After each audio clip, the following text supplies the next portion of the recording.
Hello, Jimmy here. So it seems that the time has come once again for the endless cyclical argument of are guns better than bows to come back and rear its ugly head on the internet. Which is great because that's just something that hasn't been intellectual masturbation for decades, if not centuries. So recently, Brandon and Shad have jumped on the old "are muskets better than longbows" thing. One of the main things that isn't discussed nearly as much as I think it should be is the fact that longbows hurt you over time. Longbows cause injuries to your skeletal system, they cause osteophytes, which are basically bony growths on your joints, very often associated with the spine and the shoulders, which are the parts of the skeleton that are deformed by extended use of a longbow, high poundage longbows.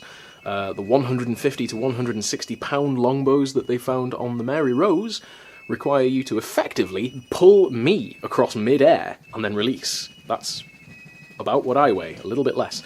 So these things cause damage to your body. They also extend your forearms, which is kind of fun. So you'll have long arms, you'll have shoulder problems, you'll have back problems, and the more that you use these weapons, the worse those problems will get. We also have to bear in mind that after loosing several arrows in a battle, your fingers will start to ache, your muscles will start to hurt, and no matter how well trained and beefy you are, it's gonna start damaging you. You will strain yourself if you do too much. We have some records from the later medieval and early modern periods that suggest that after a year of campaigning, only 10% of your longbowmen will be able to loose arrows at maximum range, regardless of what that maximum range is. 250 yards. Let's say 250 yards as an average, because that's about the average.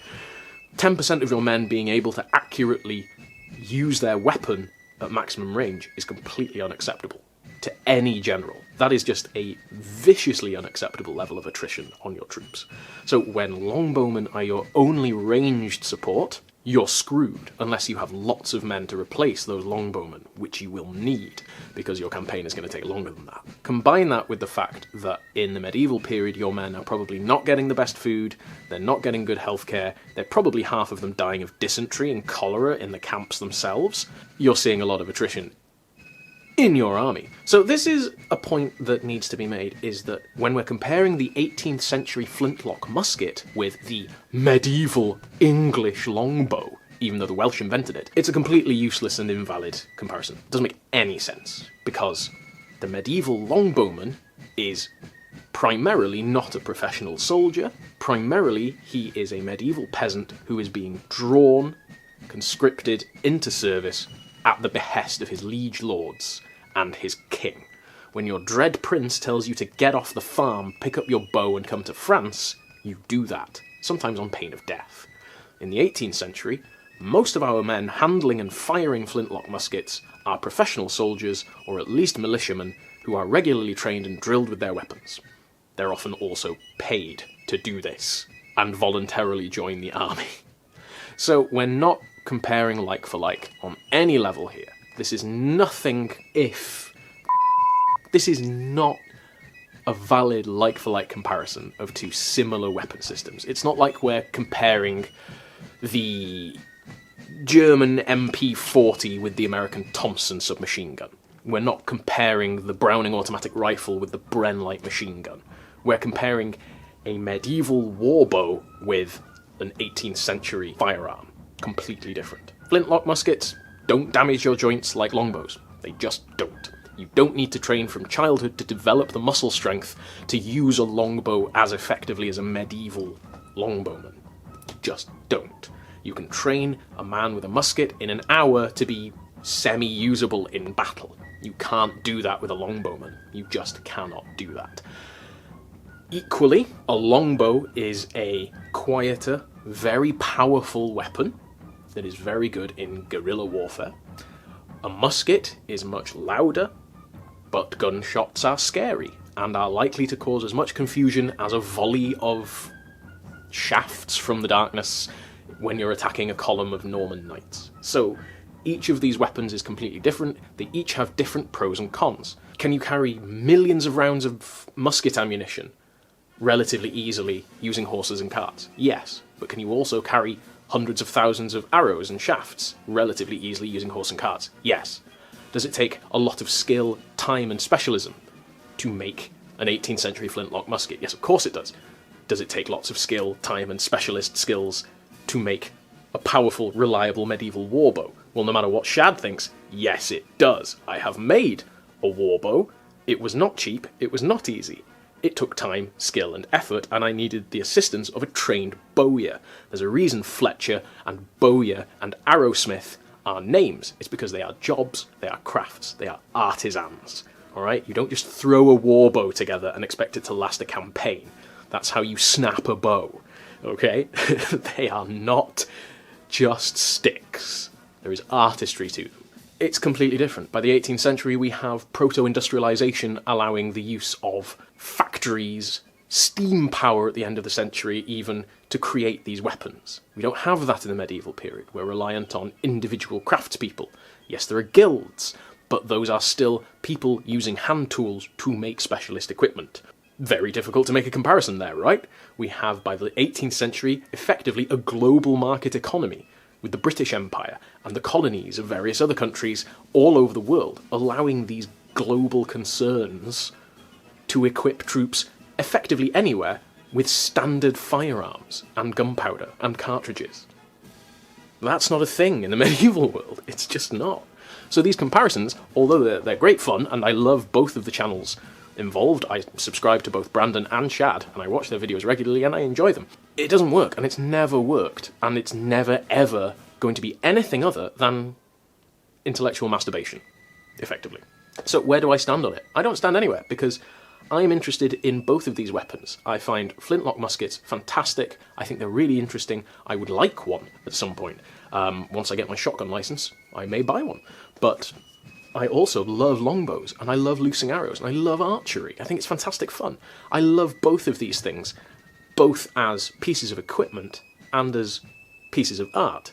I think muskets are beautiful. I think they look really nice. But I also think that longbows look gorgeous. I don't really stand anywhere except that I find them fascinating as a piece of history and a piece of technology that I think are misunderstood very often. They have completely different roles, and a musket is not there to do the same thing as a longbow. Much as people think they are, people just think, oh, they're both missile weapons. But a musket, by the 18th century, and remember that we are specifically talking about brown besses here, we are talking about 18th century muskets and 19th century, that isn't just missile support, that's now a weapon system, because it is a firearm that you can also reverse as a club, and you can attach a bayonet to use as a stabbing weapon. It's a completely different thing to a longbow, which is there to punch arrows into people. That's what a longbow is for. A longbow is not designed to be also used as a quarterstaff, because that's how you get your bow hacked to bits by the enemy. A bow isn't designed to also be used as a spear, because that's how you get your bow hacked to bits by the enemy. Longbowmen are not there to also be melee infantry, because you need as many longbowmen to survive as possible. Remember, you're also seriously suffering from attrition because of the skeletal damage that's being caused to them, and because of the rate of fatigue and injury. I mean, just the fingers. I mean, you can shred your fingers to the bone if you're not careful as a longbowman. Hauling 160 pounds just with these guys? That has an effect. I know. So, totally different. You need to support your longbowmen with melee troops, with cavalry, with men-at-arms, with defensive positions that they've prepared beforehand. That's why they get smashed to bits at several battles in the 100 Years' War, because they don't have the time to prepare the defensive positions. A musket man picks up his musket and is ready to kill people with it, immediately, and for an extended length of time. Fire a musket all day long if you need to. Yeah, you might be temporarily deaf by the end of the day, but as long as the musket rounds keep coming, you can hold people off all day. A medieval longbowman loosing 6 to 12 arrows a minute all day? Not gonna happen. No way. It cannot be done, no matter how fit you are. I mean, I'm sure some of you guys have used very powerful bows before now. Tell me in the comments how you found it. Tell me how difficult it became, how quickly. I'd be really interested to know if you know the poundage of the bow, if you know how the draw weight was. Include that as well, because it would be really interesting to see your guys' experiences of using these weapons and how long it took you to get tired, because I'd actually really be interested to know your experiences on that. I love both of these weapons. I think they're both amazing. I think that a flintlock musket is...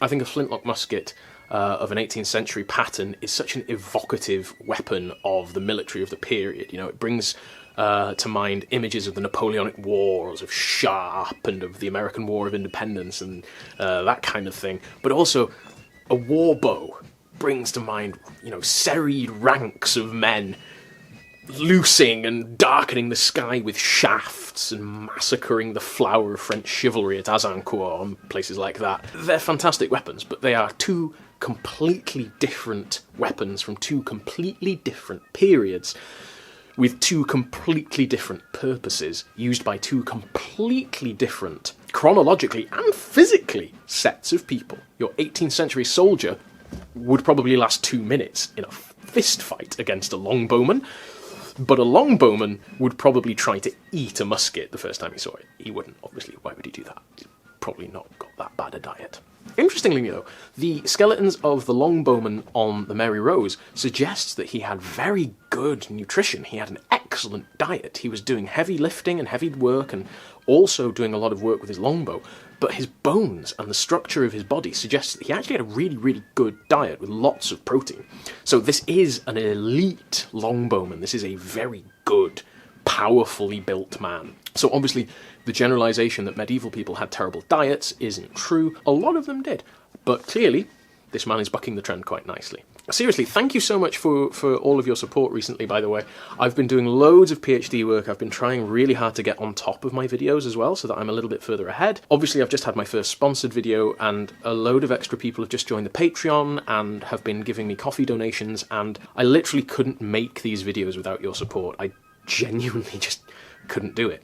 So thank you all so much. I'm going to be overhauling the Patreon quite soon and adding some extra stuff to it and some extra benefits and things, so diolch yn fawr iawn I pawb.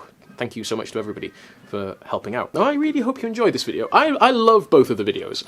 Don't think that this is in any way like dumping on Brandon or Shad. Like, both of those videos are really interesting and good fun. But I just think this one's been put to bed. Are muskets better than longbows? Yeah, in a lot of different ways. Like, let's just put this guy to bed now. So, thank you so much for watching. I hope you enjoyed this video. I really do. I enjoyed making it. And tan tro nesa, as ever, hwyl am y tro. Bye for now.